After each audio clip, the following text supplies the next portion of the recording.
하나님의 평안을 바라보는 자, 너의 모든 것 창조하신 우리 주님이 너를 얼마나 사랑하시는지.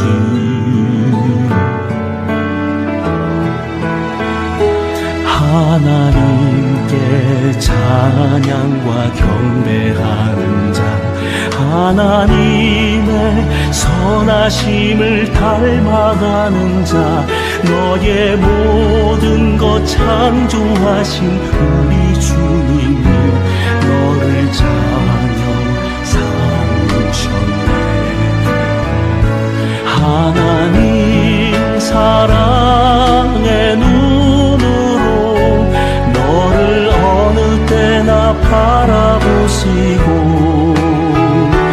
하나님 인자한 귀로서 언제나 너에게 기울이시니, 어두움에 밝은 빛을 비춰주시고, 너의 작은 신음에도 응답하시니, 너는 어느 곳에 있든지 주를 향하고 주만 바라볼지라.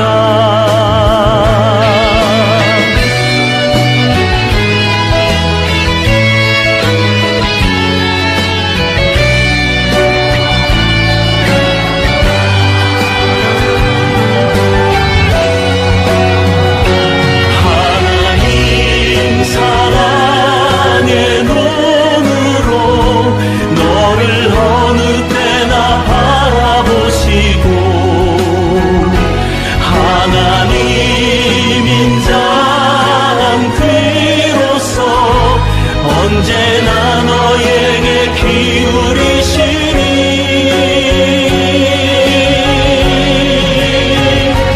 어두움에 밝은 빛을 비춰주시고, 너의 작은 신음에도 응답하시니, 너는 어느 곳에 있든지 주를 향하고 주만 바라볼지라. 어두움에 밝은 빛을 비춰주시고, 너의 작은 신음에도 응답하시니, 너는 어느 곳에 있든지 주를 향하고 주만 바라볼지라. 주만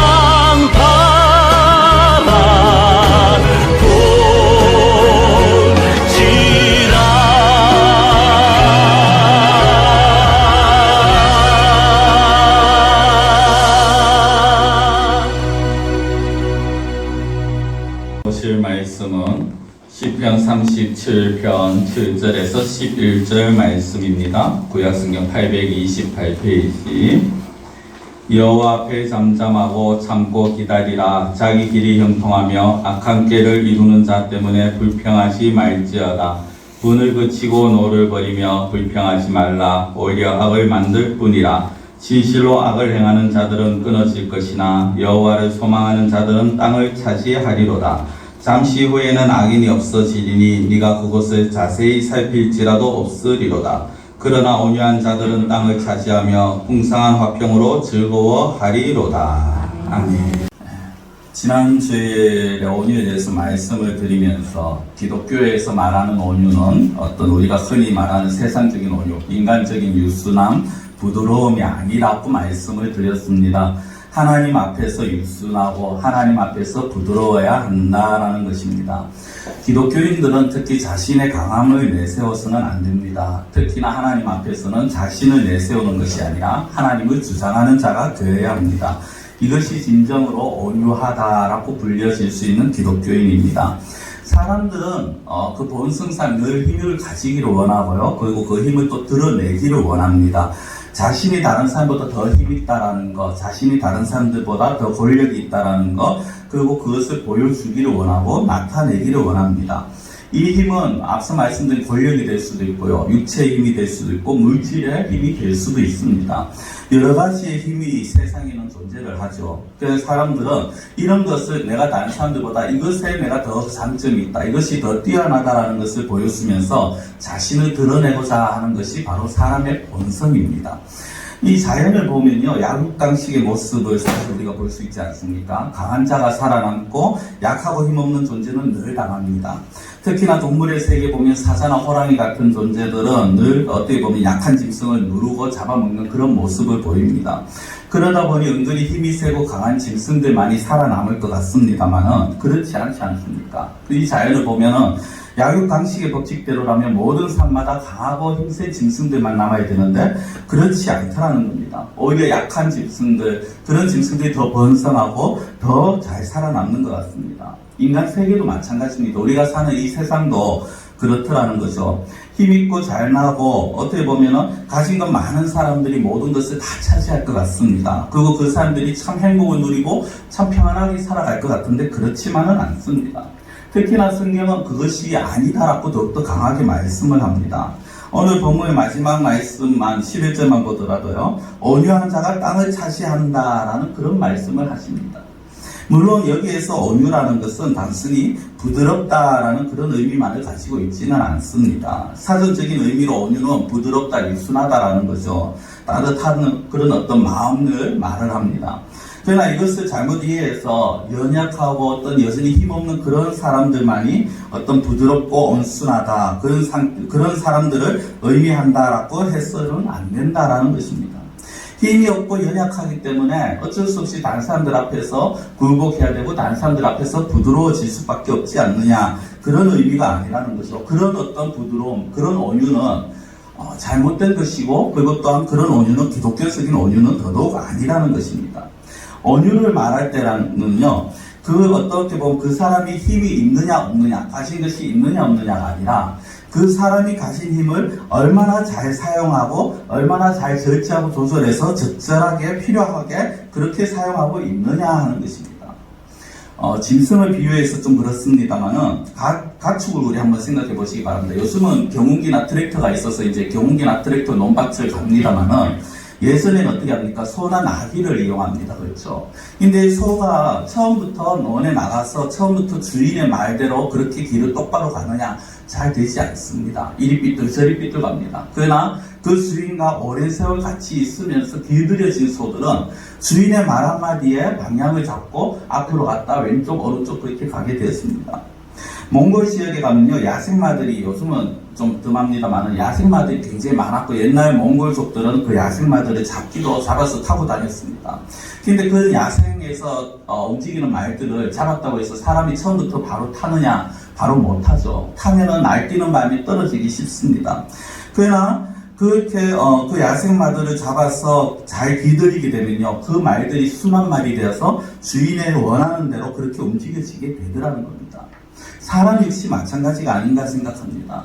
자기의 어떤 혈기, 자기의 어떤 성격대로 움직여지는 것이 아니라 절제되고 조절되어서 정말 어떻게 보면 주인의 뜻에 부합된, 주인이 원하시는 대로 살아갈 수 있는 사람, 그런 사람이 진정한 온유한 사람, 유순한 사람이라는 거죠. 오늘 본문이 그거를 보여줍니다. 시편 37편은요, 다윗의 시입니다. 배경까지는 제가 말씀드리지 않겠습니다. 근데 37편에서 다윗은요, 악인들이 형통하게 되는 것을 보면서 그것이 결코 부럽지 않다라는 그런 고백을 합니다. 특히 오늘 이제 제가 7절부터 읽어드렸는데 7절에 보면 잠잠하고 기다리라라고 합니다. 자, 7절 말씀을 제가 다시 한번 읽어드리겠습니다.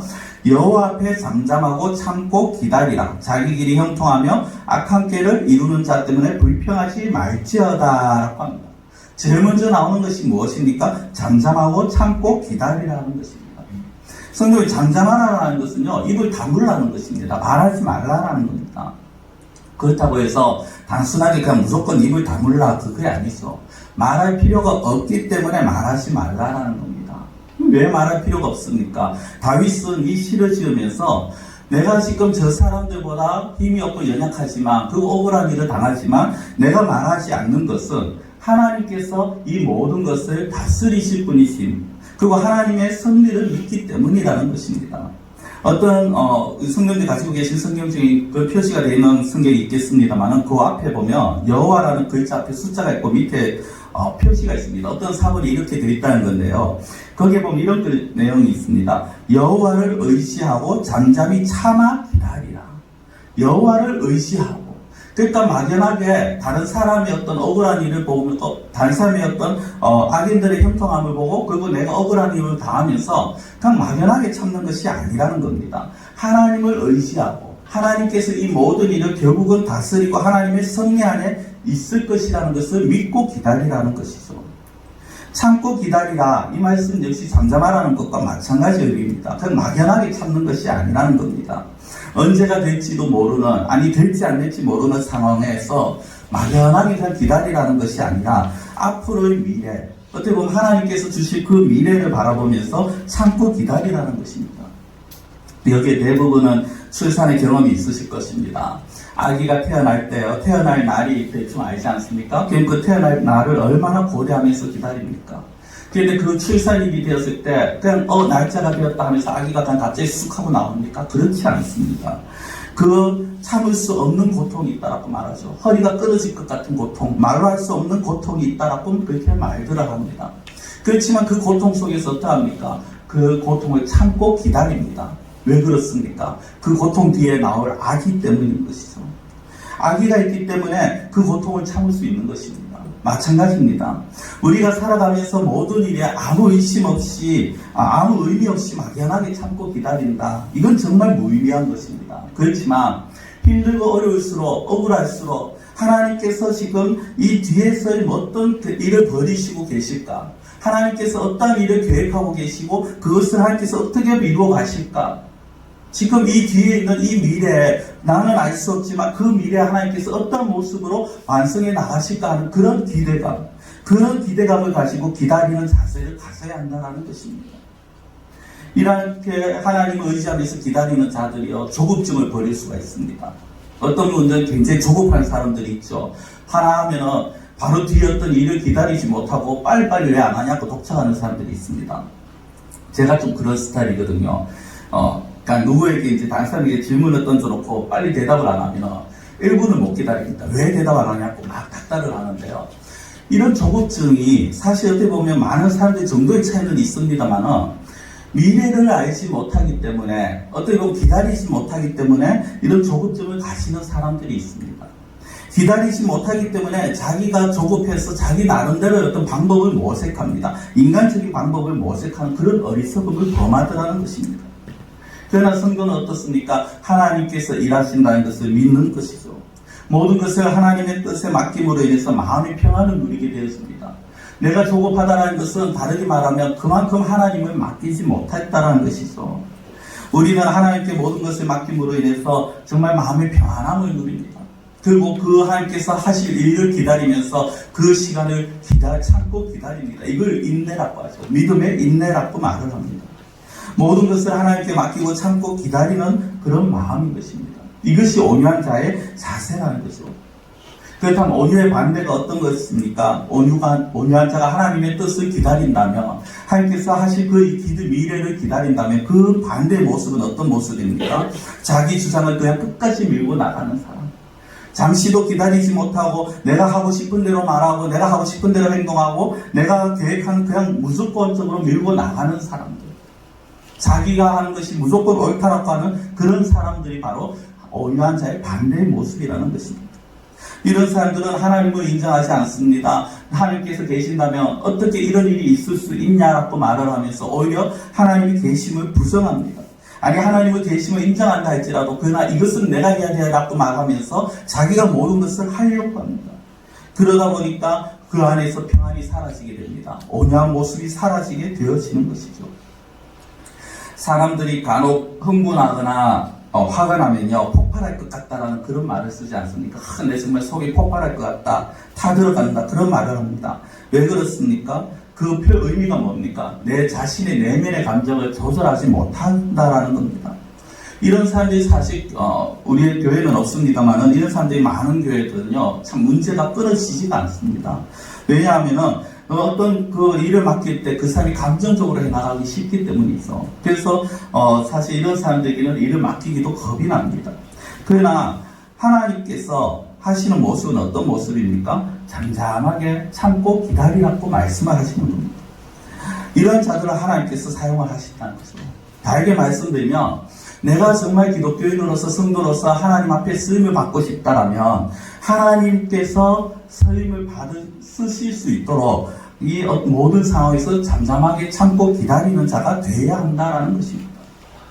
성경에서 온유한 자라고 말을 하면서 하나님께 크게 쓰임받은 인물들이 있는데요. 제일 먼저 등장한 인물이 누구냐면 바로 모세입니다. 지금 민수기 12장 3절에 보면 모세에 대해서 이런 평가를 합니다. 이 사람 모세는 온유함이 지면의 모든 사람보다 더하더라.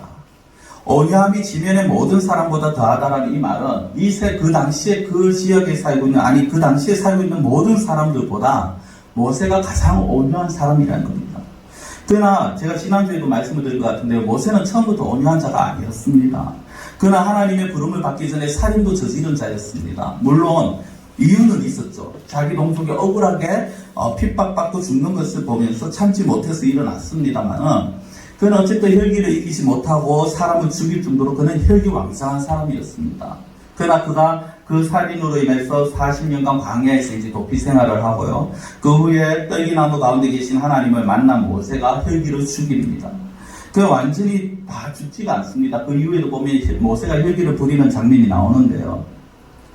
그 혈기를 죽인다고 해서 그렇다고 해서 모세가 나이가 들어서 힘이 없어졌다거나 아니면 겁을 먹었다거나 그런 것이 아니라는 거죠. 자기의 혈기를 죽이는 것입니다.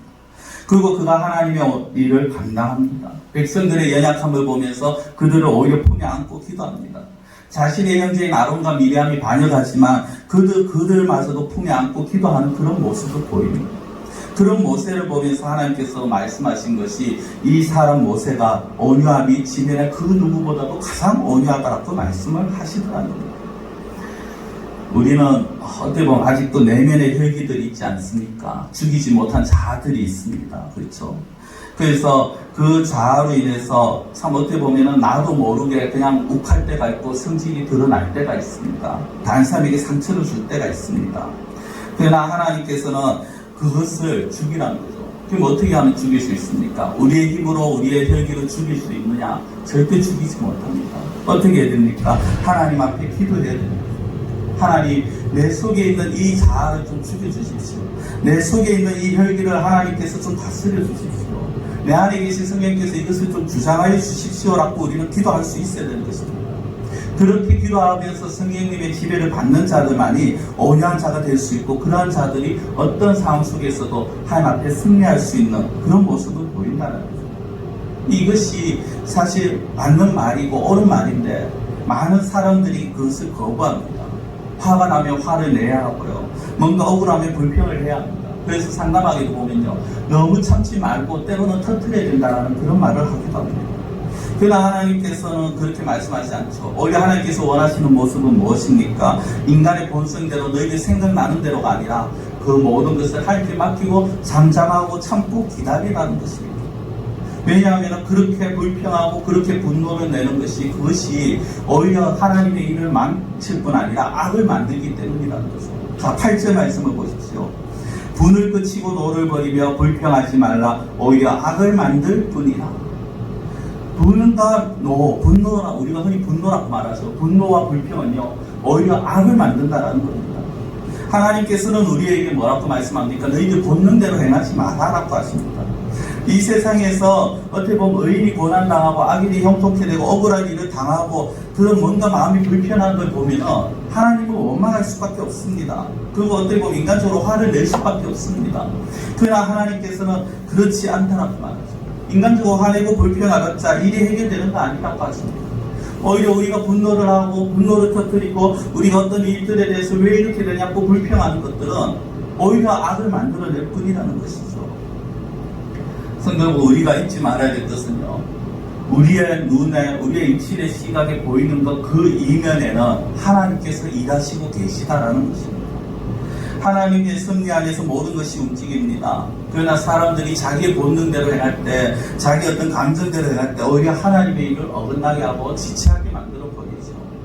하나님의 뜻과 무관한 사람들의 어떤 그 조급한 행동들, 그런 방법들이 그릇된 결과를 초래하게 되고 결국 그것이 승리가 아닌 패배의 길을 가게 만들더라는 것입니다.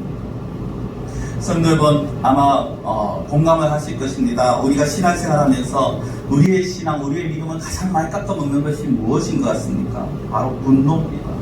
이 분노의 감정을 이기지 못하다가 결국 신앙적으로 엄청난 손해를 볼 때가 있고, 그런 사람들이 또 주변에 많습니다. 이 분노의 감정을 잘 조절하고 극복하는 자가 온유한 자인데요, 그 분노가 내 힘으로 되지 않는다라는 것이 문제죠. 사람들은 마음의 분노가 가득 찰 때 자기가 의도와는 상관없이 악을 행하게 됩니다. 그래서 분을 그치고 너를 버리라고, 불평을 제거하라고 합니다. 그러나 이것이 내 힘으로 되지 않기 때문에 우리는 늘 하나님 앞에 기도하고 하나님의 다스리심을 바라야 하는 것입니다. 우리가 기도하면서 우리 성도들 기도하시겠습니다만은 가장 중요한 것 중에 꼭 해야 되는 기도 중에 하나가 무엇이냐면요, 하나님 오늘 하루도 내 마음을 다스려 주시옵소서. 우리는 기도하면서 하나님 오늘 하루 우리 좀 평안하게 해주시고 오늘 하루도 잘 지켜주시고 그렇게 말씀을 기도를 하십니다. 물론 그 기도가 잘못된 거 아닙니다. 그러나 그 기도 가운데 빠지지 말아야 될 것은 하나님 내 마음을 오늘 좀 지켜주십시오. 하나님 내가 인간적인 감정으로 살지 아니하고, 하나님 내가 참 어떤 일 속에서도 어떤 상황 속에서도 정말 하나님 앞에서 그 온유한 자, 유순한 자가 되게 하시고 나의 이 감정을 하나님께서 좀 주장하여 달라고, 그렇게 기도할 수가 있어야 된다는 것이죠. 우리는 우리의 분노가 하나님의 뜻을 제대로 이루지 못하도록 막는 그런 일에 우리가 쓰임을 받는 것이 아니라, 오히려 우리가 우리의 분노를 조절하고 우리의 감정을 하나님께서 주장하여 달라고 기도하면서 하나님의 뜻대로 살아가야 된다는 것입니다. 이제 우리가 하나님 앞에서 잠잠하게 참고 기다리고요, 분노를 버려야 되고, 그 다음 또 무엇을 말합니까? 9절에 보면 소망을 가지라고 합니다. 9절 말씀입니다. 진실로 악을 행하는 자들은 끊어질 것이나 여호와를 소망하는 자들은 땅을 차지하리로다. 여호와를 소망하는 자들은 땅을 차지하리로다.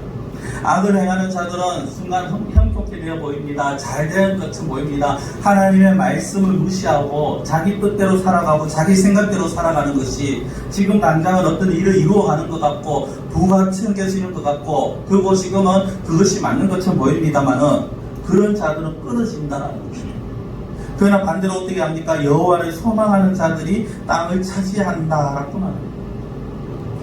불평과 분노를 품지 마라라고 말했는 않게 해달라고 했는 이 다윗은요, 이제 의인의 삶을 살자라고 그렇게 노래를 하고 있는 것입니다.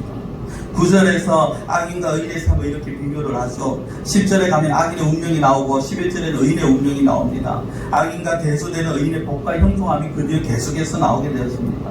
그런데 이 의인을 어떻게 말하느냐? 9절에 보면은 여호와를 소망하는 자, 여호와를 소망하는 자. 우리 성경에는 여호와를 소망하는 자라고 표현이 되었습니다만은 이것이 원문을 좀 더 정확하게 번역을 하면요, 여호와께 소망을 두는 자라고 그렇게 보아야 됩니다. 사람들은 누구나 다 소망을 가지고 살아갑니다. 자기 자녀들이 소망이 될 수도 있고요, 어떻게 보면 자기의 어떤 물질이 소망이 될 수도 있습니다. 내가 뭔가 하고자 하는 바람이 있고 내가 뭔가 바라보는 소망이 있습니다. 그 소망의 대상이 다 다릅니다. 어떤 이든 세상에 소망을 둡니다. 그러나 믿음의 사람들은, 하나님의 자녀들은 어디에 소망을 둬야 됩니까? 하나님께 소망을 둬야 하는 것입니다. 이 세상 사람들은 세상에 소망을 두다 보니까 세상의 방식을 따릅니다. 세상에서 원하는 것을 얻기 위해서 세상의 방법대로 행합니다. 그것이 맞다라고 생각하고 모든 것을 그냥 합리화시켜버립니다. 그 가운데 불의를 행하면서도 이것은 어쩔 수 없는 상황이라고 그렇게 표현을 하기도 합니다. 그러나 하나님을 소망하는 자, 하나님께 소망을 두는 자들은 어떤 자들입니까? 이 세상의 방식이 아니라는 겁니다. 그렇다고 세상의 방식을 무조건 거부한다는 것이 아닙니다. 세상이 정한 규칙은 따릅니다. 따르되 무엇을 위해 살아가느냐 하는 것입니다. 세상의 것을 위해서 살아가지 않는다는 것이죠. 하나님께 소망을 두는 자들은요, 세상의 방식과 세상의 권력을 의식하지 않습니다. 오직 하나님의 방식만을 생각합니다. 하나님의 방식대로 살고자 합니다. 세상의 방식대로 살고자 하는 자들, 세상에 소망을 두는 자들은 물질 만능주의에 빠져서 물질의 노예가 되기 쉽습니다. 인기의 노예가 되기 쉽습니다. 다른 사람들의 눈치를 보게 되어집니다. 그러나 하나님께 소망을 두는 자들은 어떻습니까? 인기, 물질이 아니라 사람들의 눈치가 아니라 하나님의 눈치를 보게 되더라는 것입니다. 물질의 노예가 아니라 하나님의 말씀의 종이 되어지더라는 것입니다. 많은 사람들이 끌려다니는 것들 속에서 어떻게 보면 어떤 상황 속에 끌려다니고 이 세상의 방법에 끌려다니고 여러 가지 끌려다니는 그런 상황 속에서도 믿음의 사람들은 하나님께 소망을 두는 사람들은 하나님의 눈치만 보고 하나님의 말씀의 종이 됨으로 인해서 자신을 통제합니다. 자신을 다스립니다. 말씀이 이것이 아니기 때문에 나는 할 수 없다라고 말을 합니다. 하나님을 소망하는 자들은 그 마음이 하나님께 향해 있습니다. 그렇기 때문에 세상에서 기쁨을 찾으려고 노력하지 않습니다. 어떤 사람들은 세상에서 기쁨을 찾기 위해서 무진 애를 쓰죠. 돈이 기쁨이 될까? 자녀가 기쁨이 될까? 그렇게 애를 씁니다만 믿음을 하나님께 소망을 두는 자들은 그 기쁨의 근거를 세상이 아닌 하나님께서 찾는다는 것입니다. 세상을 의지하지 않고 하나님을 의지합니다. 하나님만을 의지하는 모습이죠. 이것이 성도의 모습이요, 이것이 온유한 자의 모습이라는 것입니다. 다르게 말씀드리면 온유한 자는 결국 어떤 자들입니까? 이 세상에 대한 욕심을 버리고 하나님께 소망을 두는 것입니다. 때로는 악인이 잘 되는 것 같고 의인이 핍박받고 어려움을 당하는 것 같은 이런 상황 속에서도, 현실 속에서도 하나님의 보복을 기다리면서 하나님의 그 은혜를 기다리면서 하나님의 때를 참고 기다리는 자들, 그러한 자들이 바로 믿음의 사람이요, 은혜의 사람이요, 온유한 자라는 것입니다. 하나님의 승리를 믿고 기다리는 자들입니다. 주변에서 너 그렇게 살면 바보야, 너 그렇게 살면 손해봐, 너 그렇게 살면 아무것도 안 되라고 말한다 할지라도 하나님께서 하시는 말씀을 기준으로 잡고 그 하나님을 바라보고 선을 행하는 자들, 그들이 바로 성도요, 의인이요, 믿음의 사람, 온유한 자라는 것입니다. 9절 끝부분에 보면요, 이 하나님을 소망하는 자들, 다르게 말하면 온유한 자들이 무엇을 차지한다고 나옵니까? 땅을 차지한다라고 합니다. 땅을 차지한다는 것은 넓은 영토를 가졌다라는 것 아닙니다. 내가 가질 소유가 풍부해졌다, 그 정도의 수준이 아닙니다. 땅에서 평안함을 누리게 된다는 것입니다. 어떤 사람들은 살아가면서 많은 것을 가졌지만 늘 불안함을 속에서 살아갑니다. 안절부절합니다. 그러나 정말 하나님께 소망을 두는 자들은 땅에서 평안함을 누립니다. 하나님이 나를 지켜주시고 보호해 주실 것이라는 그 사실을 믿으면서 주어진 복을 누리게 된다는 것입니다. 이스라엘 백성들이 하나님께서 그들을 가나안 땅으로 인도하셨죠. 하나님께서 선물로 주신 땅 아닙니까? 근데 그들이 그곳에서 다윗과 솔로몬 초창기에 정말 그들이 어떻게 보면은 하나님의 말씀을 붙들고 하나님이 원하는 삶을 살 때 그들의 나라는 강다해졌고 그들은 평안함을 누렸습니다. 그러나 시간이 지나면서 그들이 하나님을 떠나고 온갖 범죄를 저지르고 우상을 섬겼을 때 그곳에 기근이 오고 재앙이 오고 심지어는 그들이 주변 나라의 침입을 받아서 쫓겨나거나 포로로 잡혀가는 일까지 발생하게 되었습니다. 하나님께서는 이 모든 일들이 이렇게 될 것이라고 레위기 26장에 이미 말씀을 하셨어요. 너희들이 나를 중심으로 나를 위해서 나의 말을 가지고 살아가면 너희들이 은혜가 있고 너희들이 복을 누리고 평안을 누릴 것이라고 하셨습니다. 그러나 이스라엘 백성들은 눈에 보이는 것에 현혹이 되었죠. 확실한 것은요, 하나님께 선택받았다라는 이 이스라엘이 하나님을 경외하고 하나님의 뜻을 준행하며 살아갈 때 그들은 가나안 땅에서 행복하고 안전한 삶을 살았습니다. 그러나 그들이 하나님의 말씀을 무시하고 떠났을 때 그들은 그 땅에서 늘 불안하고 늘 외부의 침입에 휘둘리는 그런 삶을 살고 있었다는 것입니다. 즉 온유한 자가 땅을 차지한다 했을 때 이 땅이라는 것은요, 얼마나 많은 것을 소유하느냐의 문제가 아니라 얼마나 안전하고 얼마나 풍요롭고 얼마나 평안한 삶을 살고 있느냐는 것입니다. 아무리 많은 것을 보더도 나가는 것이 더 많은 사람들은요, 땅을 차지했다고 말할 수 없습니다.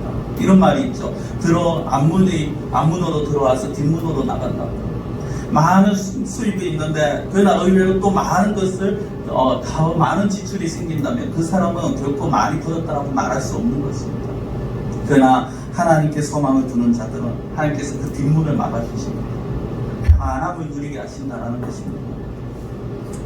사랑하는 성도 여러분, 온유한 자는요, 그 마음에 하나님을 품고 살아가는 자들입니다. 하나님의 말씀을 간직하면서 하나님의 말씀 따라 살아가는 자들입니다. 악한 자들, 불의한 자들, 하나님을 모르고 하나님을 대적하는 자들이 활개를 치면서 그런 자들이 잘 살아가는 것처럼 보이는 세상이라 할지라도 그런 것에 넘어가서는 안 된다는 거죠. 그럴수록 우리가 하나님 앞에 불평과 불만이 아니라 원망이 아니라 분노가 아니라 하나님의 때를 기다리면서 하나님 이런 상황 속에서도 내 마음을 다스려 주시고 나는 하나님께서 일하실 그 때를 믿고 기다립니다라고 우리가 잠잠히 참고 기다릴 수 있어야 된다는 것입니다. 하나님을 전적으로 의지하고 하나님의 역사를 기다리면서 하나님의 뜻을 추구하는 자들, 이런 자들이 땅을 차지하게 되었습니다. 그런 가운데에서 하나님께서 약속하신 기업을 누리면서 그 가운데 하나님의 보호와 하나님의 인도하심을 누리며 살아가게 될 것이고요. 오늘 우리가 이거는 어떻게 보면은 11절 말씀, 그리고 9절, 11절 말씀은요, 예수님께서 하신 팔복 중에 또 이 말씀이 그대로 인용을 하시는 말씀이 있습니다. 제가 다음 주에 이 구절을 가지고 말씀을 드릴 텐데, 마태복음 5장 5절에 보면 온유한 자는 복이 있나니 그들이 땅을 기업으로 받을 것이며 라고 말씀을 하시죠. 말씀을 맺겠습니다. 성도 여러분, 우리는 하나님의 택함 받은 백성입니다. 세상 사람들과는 분별된 사람들입니다. 그렇다면 당연히 세상의 방식이 아닌 하나님의 방식을 따르면서 살아가야 합니다. 때로는 우리가 살아가면서 억울하거나 이해가 되지 않는 일이 있을 수 있습니다. 때로는 하나님의 말씀대로 살아간다는 것이 어리석고 바보처럼 보일 수 있습니다. 손해가 뻔한 그런 일처럼 보일 수도 있습니다. 그렇게 할 때 정말 많은 사람들의 손가락질을 받을 수도 있고 욕을 들을 수도 있습니다. 그러나 중요한 것은 그런 상황 속에서도 하나님의 때를 기다릴 수 있어요. 불평하지 아니하고 분노를 그치고 정말 하나님의 때를 기다리면서 잠잠하게 하나님께서 하신 그 때를 기다리면서 참고 기다리는 그런 자가 되어야 됩니다. 하나님께서 반드시 이루어 가실 그 소망을 바라보면서 하나님께 소망을 두고 세상의 방식이 아닌 하나님의 방식을 추구하면서 살아가야 합니다. 이것이 바로 온유한 자의 모습이라는 것입니다.